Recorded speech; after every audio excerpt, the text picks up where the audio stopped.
Hey guys, welcome back to Four Eyes, the podcast series that gives you a clear view into the optometry world across Canada and the US. We are your hosts. I'm Dr. Amrit Bilku. I'm Dr. Deepan Kaur. Hi, I'm Dr. Ravinder Randhawa. And I'm Dr. Alex Kuhn. So, Denise, thank you again so much for coming onto our podcast. So, for anyone who's, I guess, not from ICO, can you tell everyone a little bit about yourself? Yeah, absolutely. Thank you for having me. So my name is Denise Alexopoulos. I'm a ICO grad, as well as all of you. And then I did a pediatric and infant vision residency at SUNY College of Optometry, where I spent half my time at the SUNY clinic and half my time at a hospital there. And then I've been at clinical faculty at ICO ever since. So most of my time is spent in the clinic, but I also do a lab for first years, and I'm working on I'm going to be teaching the PEDS course to the third years this summer. So that's been a project I've been undertaking. And yeah, that's me as far as optometry. Otherwise, I'm a big Harry Potter nerd. I love bar fitness, all types of other things. Nice. It's funny that you say that. Actually, my husband just called me to tell me he just bought the first Harry Potter book on Audible. Oh, the best. He was Oh so my gosh, excited. the audiobooks are the best. Yeah. Jordan's so late. I know. We're big Harry Potter fans, but he was Oh. excited that he could listen to it on his drive. Yeah. So he's already read the first book. Oh yeah. No, we've read all the books. Everything. and Oh, the movies. okay. He just wants to hear it again. Oh, so you, Yeah. okay, Yeah. that's a true fan then. Yeah. It is, yes. Getting, listening to the book, reading the book. All right. Yeah. Fair Yeah. enough. So Denise, just to get things started, case history is an important part of every exam in order to understand the patient as a whole. So in order to understand our special needs pediatric patients better, what are some necessary questions to include about their history and visual demands? Absolutely. Great question. So that is my biggest pet peeve, is when we have a patient with special needs and the student comes out and they're like, yeah, they have no complaints. I was like, well, of course they have no complaints. Let's ask some more questions. So yes, we absolutely have to ask about, I start all the way with birth, and then we go through to where the patient is visually and developmentally now. So we have to ask about pregnancy. Were there any issues with drug use in utero or any trauma in utero? And then we ask about perinatal history, so the birth itself and the delivery, were there any complications there?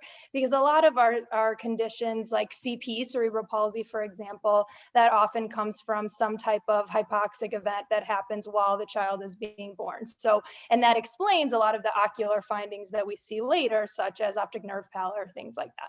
So we have to ask about prenatal, perinatal, and then postnatal history. So was there any prematurity? Was there any oxygen that had to be given, supplemental oxygen that had to be given after the child was born?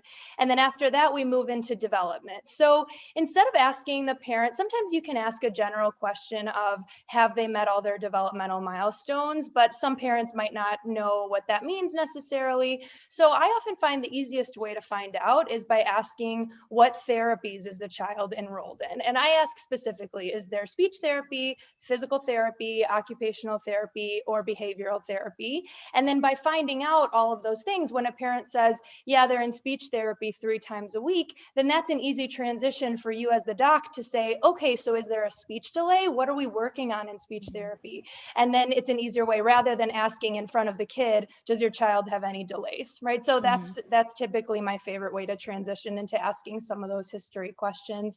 And then the last important question is asking about their school setting. So what type of classroom are they in? How many children are in the classroom? And do they get pulled out for any special subjects like reading, or some of their therapies might happen during school. So the parent might tell you, yeah, they get pulled out for speech therapy once a week, or OT twice a week, or whatever it may be.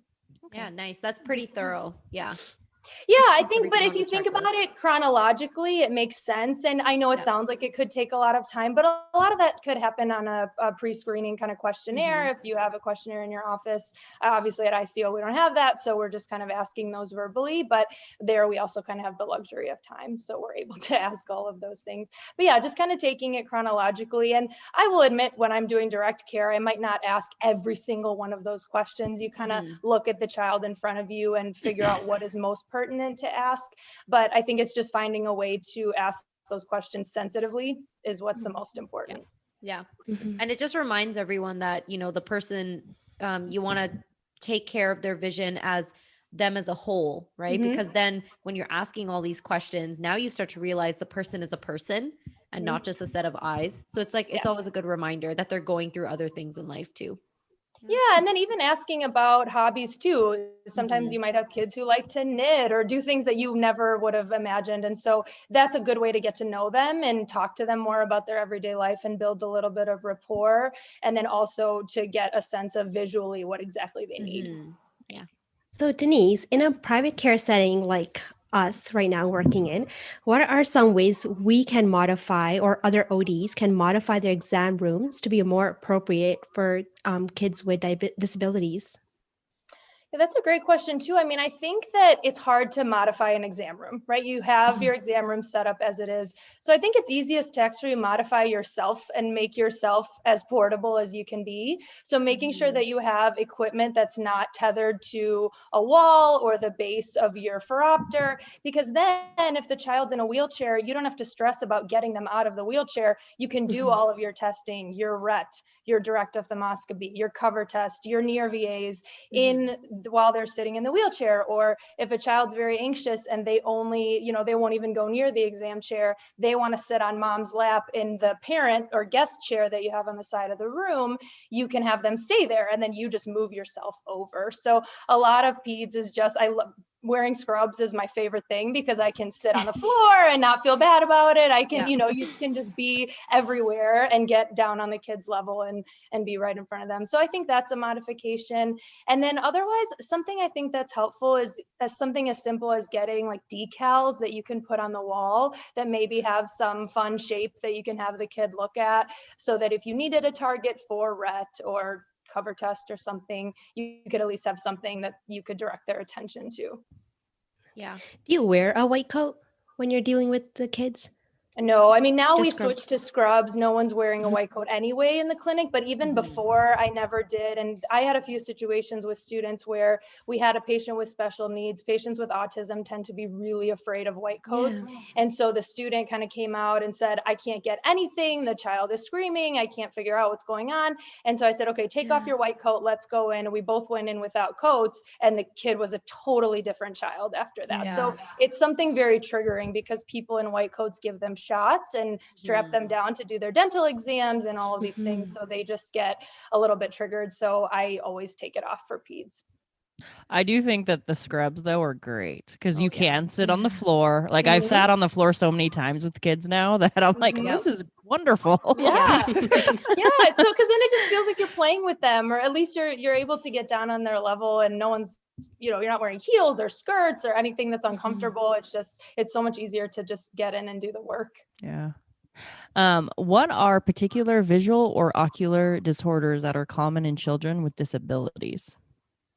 Let's see. So let's talk through, actually, we don't even have to talk through the specific disabilities because so many of them have similar findings. I was actually just talking to some of my fourth years the other night and we went through Down syndrome, autism, cerebral palsy, and ADD. And every single slide where I got to ocular disabilities, every single one had strabismus, amblyopia, refractive error. So generally, when you're examining patients with special needs, you definitely want to look for those three things. So, and also anisometropia, which could be causing refractive amblyopia. So any strab, amblyopia, refractive errors, a lot of times hyperopia is very common in most of these conditions, but also in Down syndrome specifically, we're looking at a lot of astigmatism and oblique astigmatism. So we want to look at those things. Down syndrome and cerebral palsy can also have nystagmus, so you want to look for that. And then in your more high functioning kids where you're able to test these things, then sometimes accommodative disorders and convergence disorders as well as oculomotor abnormalities. So anything of that nature you want to look for if they're high functioning enough that you can test it. Yeah. And then even with, aside from the common diagnoses that they can have, behavioral patterns can say a lot about the patient's visual system even before the exam begins. So what common behavioral patterns or observations should ODs be more aware of when assessing the pediatric patient with disabilities that may indicate that they have poor visual function? That's really an important thing to look for, definitely. And that can take care of so much of your case history if you just do a gross observation of the patient. And that's not just kids with special needs, that's any child, right? You can kind of tell what's going on if you just take a gross look and look at the forest and not just the trees. I think a big one is eye contact. So young children, babies especially, should be interested in human faces. So if you have a baby that's just kind of not looking at you or the parent or any face that's in the room, that's one thing that's kind of a red flag that might alert you that vision is not quite fully developed. Maybe not if they're a 1-month-old, but if they're a 6-month-old, when we're typically seeing them, they should be looking at some type of human face that they can interact with. And then if you're presenting them with colorful stimuli and they're not looking at that either, by 6 months, we have most of our accommodative ability is there. And so even if you present something up close, if you give them a target or a sticker, they should at least be interested and try to reach for it and grab for it. So if you're presenting them with either your own face or any type of colored target and there's no sense of wanting to reach for it or look at it, those are things that are typically a little bit concerning. Sometimes I feel like I've noticed during my residency, kids that'll have accommodative disorders or really high hyperopia that's never been diagnosed before will also have that short attention span, right? So they'll be kind of running around the room, and you realize with some of these kids, once you give them their glasses prescription, parents will notice that their behavior has changed significantly. So I know I personally tend to pay a little close attention to that when I see a child who really, really can't sit still. They just kind of bump into the door and bump into the wall a little. Because even before you start the exam, I think you can always make this assumption that, okay, they either don't have a good accommodative system or they just don't have good vision in general because they can't even focus on any target anywhere. Yeah, but I think that's a great addition that you made, because if you have a child and the parents are telling you there's no known history of an attention deficit disorder, but you see the kid flying around the room, then maybe that's because they're unable to focus on whatever it is that's in front of them. And a lot of times when we prescribe glasses in a younger age group like that, a great thing to tell the parents is, hey, pay attention. And when you come back at the follow-up, I want to know, have there been any behavioral changes? Have you noticed any changes in how they interact with others, or how they play with toys, or how they just walk around a room?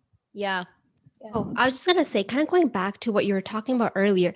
So if you have an infant that's 6 months old and it's not like paying attention to your face or any visual stimulus, like what do you do next? Like what's the next plan? Yeah, I think the next plan is trying to measure their vision in some type of way. So seeing if can they fix and follow a transilluminator. An infant should do that, especially if you turn the lights down in the room. An infant should want to follow the one thing that is stimulating in the room, which would be the transilluminator. So you could do that. You want to do a retinoscopy and see, is there some extremely high refractive error that you can put in a trial frame and see if that behavior changes. Otherwise, if you know that the child has a history of, let's say, cerebral palsy, where we know that sometimes there can be cortical visual impairment, you might be thinking that there's some cortical visual impairment there if they're not having any reaction. Also, I know a lot of people don't have these, but if you have an OKN drum, that's a great thing to pull out in those scenarios where the transilluminator or other bright, exciting stimuli are not really causing them to have any visual attention.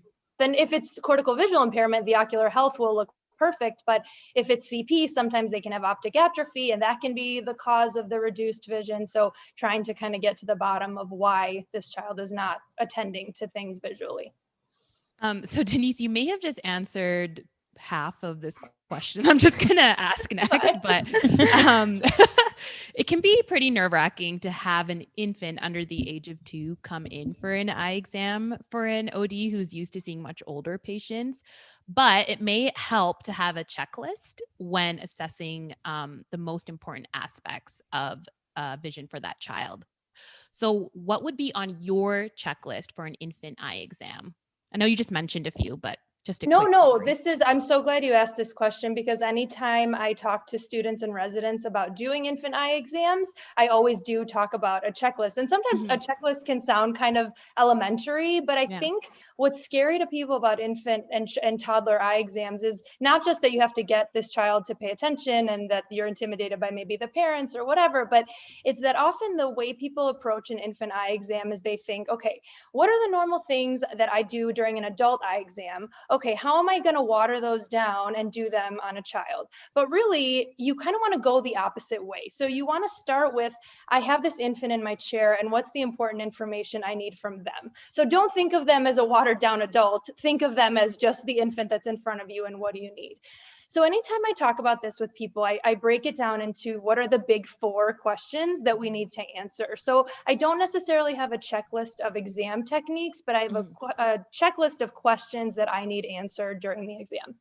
So the first one is, can the child see, and can they see equally between the 2 eyes? So we did just kind of talk about that a little bit, but that's, whether you're doing a teller visual acuity or Cardiff cards or even just fix and follow, you need to get a sense of whether binocularly the child is attending to a visual stimulus and seeing. And then after you get binocular data, then you need to try for something monocular. And on most of my infant exams, I can do teller binocularly and then they're tired. So by then we have to figure out how to monocularly at least assess that the vision is equal. So by then I'm usually doing a fix and follow, OD and OS, so with each eye occluded. And then if they can't even do that, then the last thing that you can check for is resistance to occlusion. So occlude the left eye, occlude the right eye, and then see, is there any difference in the child's reaction when you do those 2 things? If the child freaks out when you occlude the right eye, but acts completely unfazed when you occlude the left eye, then that's a hint that one eye is seeing much more clearly than the other, and you need to delve more into that.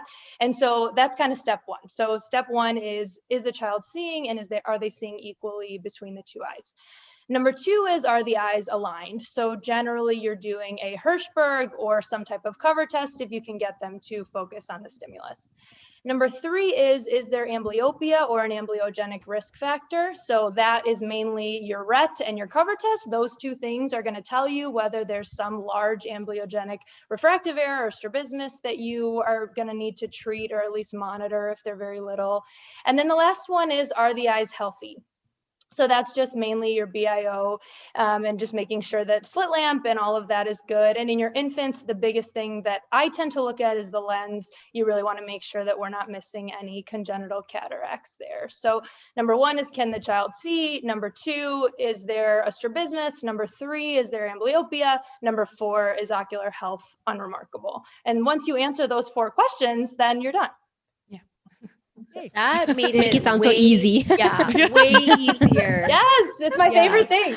Well, you know what? That's true though, because every time I have an infant, like I've seen more infants now, even compared to my residency. But now I'm seeing so many like 4-month-olds and 6-month-olds, and I freak out every time they come in. Yeah. And then I realize they can't even talk. Why am I scared? Yes. I just have to stare at their eyes and make sure that they can see me.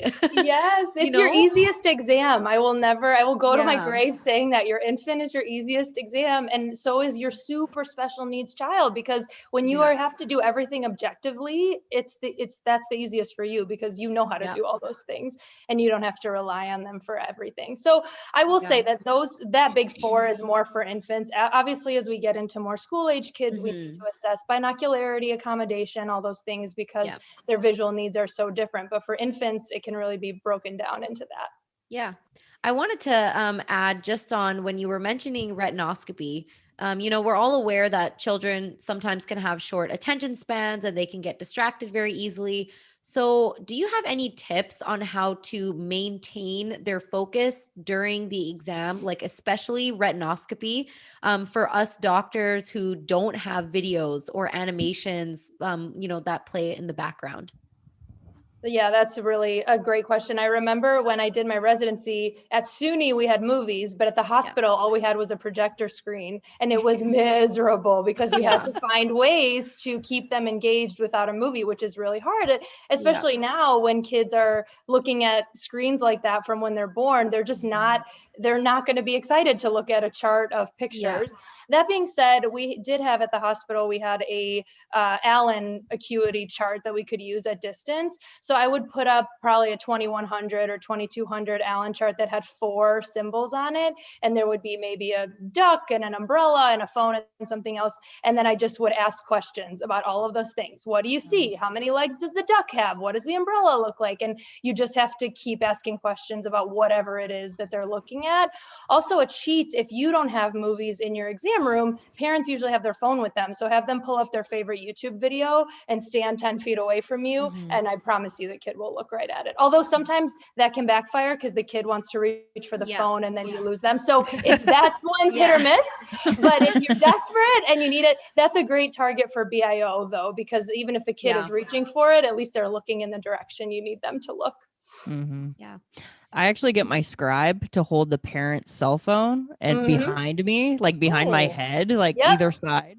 Yeah. But not everyone has a scribe, but it's great. Thanks for rubbing it in. I know. Scribe. No, I get the siblings involved. I'll get like the brother and sister to kind of stand 10 feet away. I'm like, okay, someone start dancing. Like, I get the parents involved. I will also say too, I remember when I was a student, I would watch Dr. Katouf do Rhett on these babies or these toddlers, and they were never looking at distance. And I remember asking her, like, aren't you supposed to be doing Mohindra if they're looking there? And she's like, no, who cares if I have to act her off? It's not that big a deal, especially if the child is cycloplegic. So I don't want to be too blasé about it, but if you're, God forbid, the kid just will not focus on something, worst case, you just have them look at your light and then you adjust your working distance and kind of do more of a Mohindra from there. So you can always adjust it. And especially in our infants, we're just looking for a gross range of our Rhett. So if I scope 150, but it's actually 2, that's not really significant. So Denise, can you share vision developmental milestones for infants that eye care professionals need to keep in mind when examining these patients? Yeah, I would say the biggest thing that I get questions about and the biggest thing that's important to know is when does emmetropization happen as far as visual development goes, because that's really one of the main things that's guiding your prescribing decisions in these kids is this refractive error going to emmetropize out? Is it something I need to worry about right now?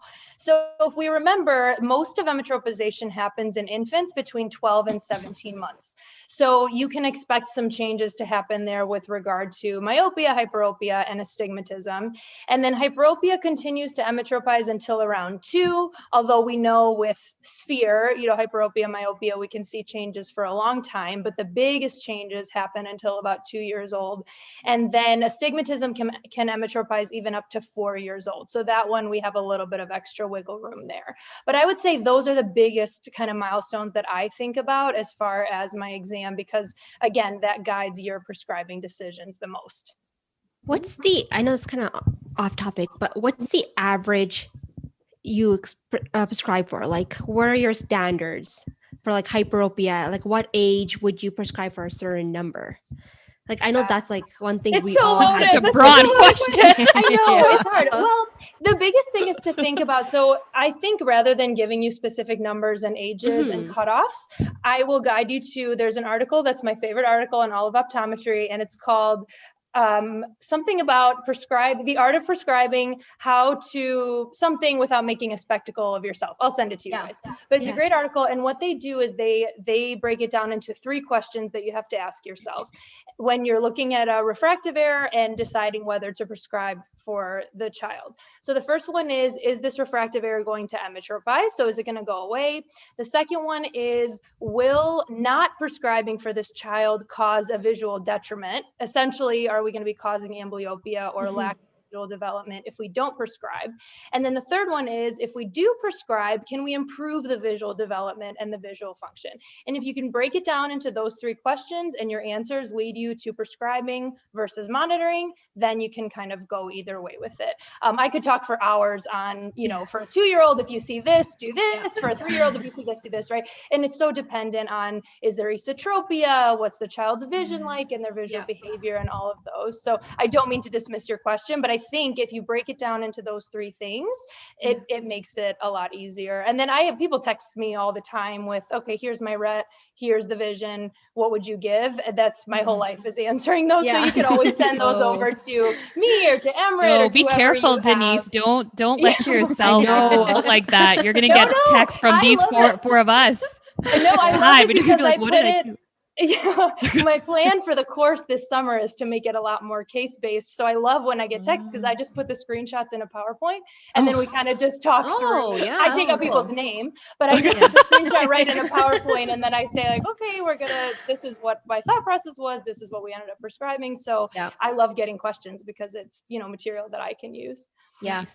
I think that was like the biggest lesson I learned in residency was when to prescribe for hyperopia. So I will put a shameless plug right in here because I wrote a how to prescribe for hyperopia article on Eyes on Eye Care. They changed their brand from Covalent Careers. So very similar to what you mentioned. I think where I personally started to lean more towards prescribing for hyperopia was also amblyogenic risk factors, of course. Always look at their BV and their accommodative system, right? So if they have accommodative insufficiency, if they have an esotropia, if they're getting asthenopia, headaches, double vision, all of this, that always leans you more towards the reason for prescribing versus not prescribing. Like I've seen a teenager with, +4 in each eye and he's 20/20 or 20/25 uncorrected. And he's like, no, I'm good. I don't have headaches. I don't have anything. And I'm like, you know what? We don't need to give you glasses this year then. So I could give them to you and you'll come back every year and tell me that you don't wear them. Let's monitor. And I always tell them, if you get headaches, if you get eye strain, come on back. We'll give you glasses. If you're fine, you're fine. I don't need to give you this +4 prescription when you're asymptomatic or, for kids, if you don't have those risk factors of developing diplopia or strabismus and all this. So, but yeah, it's tough prescribing for hyperopia. It's kind of sometimes a guessing game, but you can never go wrong prescribing it though. I feel like you can never go wrong prescribing it. Maybe you just gave them useless glasses, but you gave them something. It won't harm them. Yeah. Well, and I think the biggest mistake people make is they push too much of the plus and then they blur them at distance and then the kid is miserable and they'll never wear them. So your +4 14-year-old, if you gave him +2 at near, he might be okay with that, but he's not going to ever wear his +4. So you kind of have to come up with compromises for patients like that. And that's the beauty of teenagers and older patients is that they have the agency to be able to tell you, yeah, I'm having symptoms. No, I'm not. With a younger child, we don't really give them those same liberties. We have to decide for them. Yeah. That was a very off-tangent question. It's a good one. That's one of the biggest questions people have. So I think it's great to touch on that. So for children that come in with eye injuries, what are the signs and symptoms that we should be looking out for in children that may experience trauma and or physical abuse at home? That's a tricky one. And luckily, it's not one that we have to address too often. I think this is my now 5th year doing peds eye care, and I've only had to kind of have this conversation about 2 times in that entire time. So that's a blessing, is that it's not something that we encounter super frequently. That being said, if you see a child with an eye injury and something in your gut is telling you maybe need to ask some additional questions, you might not feel comfortable asking those to the parent, but you can just ask, what happened? How did this happen? And then you as the provider kind of subtly do a quick glance, does the child have any other bumps and bruises that you feel are suspicious? Does the child show any psychological signs that maybe they are unwell or something is going on? Although I will say the one child that I ended up reporting that was one of the 2 I reported actually ended up getting removed from the home because there was additional proof that he was being abused. And he was the most happy-go-lucky, cheerful little kid you would have known shown. So that's not always a marker, but sometimes it can be. And then if there's anything in your gut that's telling you that this is something that you need to report, we are mandated reporters. So I remember earlier when I was a new grad, I was very nervous about making that phone call because I'm like, what if I'm wrong and they're just going to snatch this kid away from their parents and it's my fault? But really what happens when you call is you just explain very objectively to the person on the phone what happened. They write it down. And then based on their experience, if they think it warrants additional investigation, then they will go to the house, they'll make a house call, they'll ask some more questions, they'll try and figure out what's going on. And then the government eventually is the judge of whether that child needs to be removed or not. So don't be afraid to make the call just because you're afraid that they're going to go take the kid away right away. That's not what happens. The one time I called, they were very blunt with me and said, you know what, this doesn't really sound like anything. We'll start a file and we'll write it down. And then if we get any other reports about this family, we'll consider making a house call. But right now, it's not something we need to act on. Whereas the other one was a lot more obvious. And that was the one that ended up being removed from the home. So that's my biggest advice is if something feels off, you are a mandated reporter. And that's not just for peds, that's for geriatrics, that's for any patient with special needs of any age who might not have their own power of attorney. So you need to kind of be the advocate for those patients if you feel like something is going on and just do the right thing. And then as far as documentation for those, I would say be very objective in your chart. So you would just say child came in, this is what we observed, phone call was made, this is the case report, and then you leave it at that. And they'll follow up with you if needed. Actually, I do have a further question about that. Are there any specific signs that we should be looking for, like bilateral subconjugates or something, where that kind of would raise a red flag, or is it kind of just asking more questions?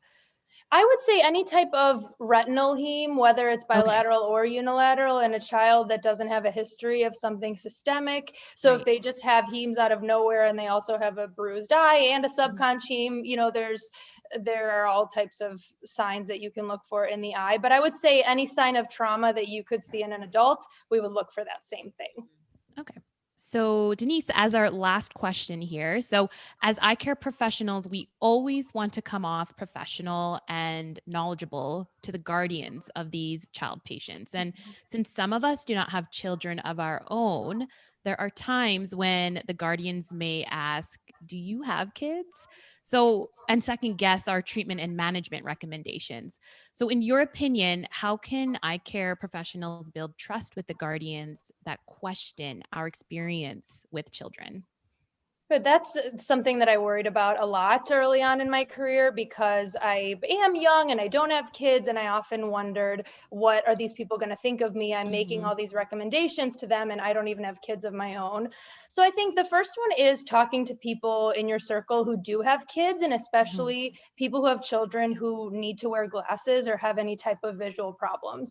I know there are a few docs at ICO that said, oh man, I always used to judge parents who didn't have their kids wear their glasses. And then when my kid was a +2 and I was trying to get him to wear his glasses, it was a nightmare. So they became a lot more empathetic and understanding. So talk to people about their experiences and see how you can incorporate that into your education.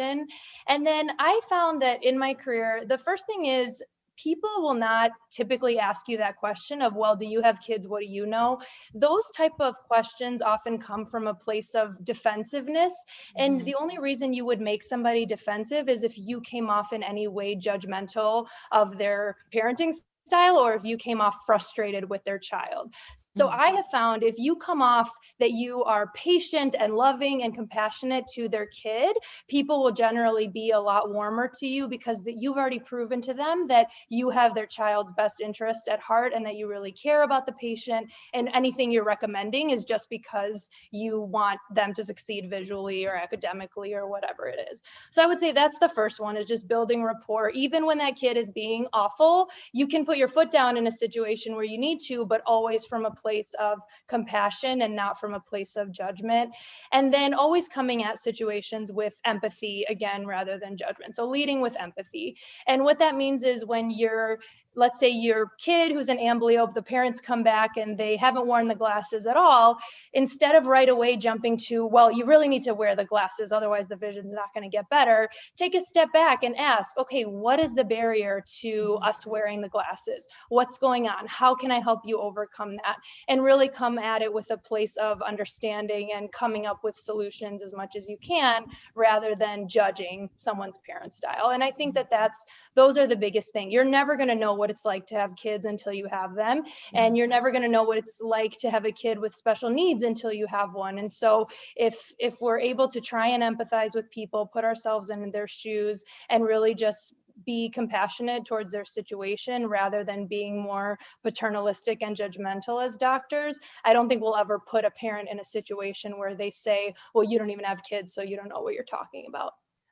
I feel like I get that question from parents of, do you have kids, when they have their 3 kids or 4 kids in the exam room and they're all running around and I'm just sitting there and they trying to get everyone under control and they're like, oh gosh, do you have kids? And I'm like, no, like, I'm sorry, right but yeah, I was like, I don't know how I can help you. But yeah, that's the most time I get that question. I was going to ask you if you've been asked that in a tone of, well, do you have kids? How do you know what you're talking about? Like, has that happened to you guys personally? I haven't had it. A 50-year-old man telling me that the clock is ticking, basically. But I haven't been, I haven't had the other. I was like, okay. I'm so upset. That's a whole other conversation right there. That really is, yeah. You'll have to have me on again and we'll talk about that for an hour and a half. Well, everything you said today, Denise, was amazing. I think this conversation is going to be really helpful for a lot of listeners who might get really nervous with peds, especially infants coming in.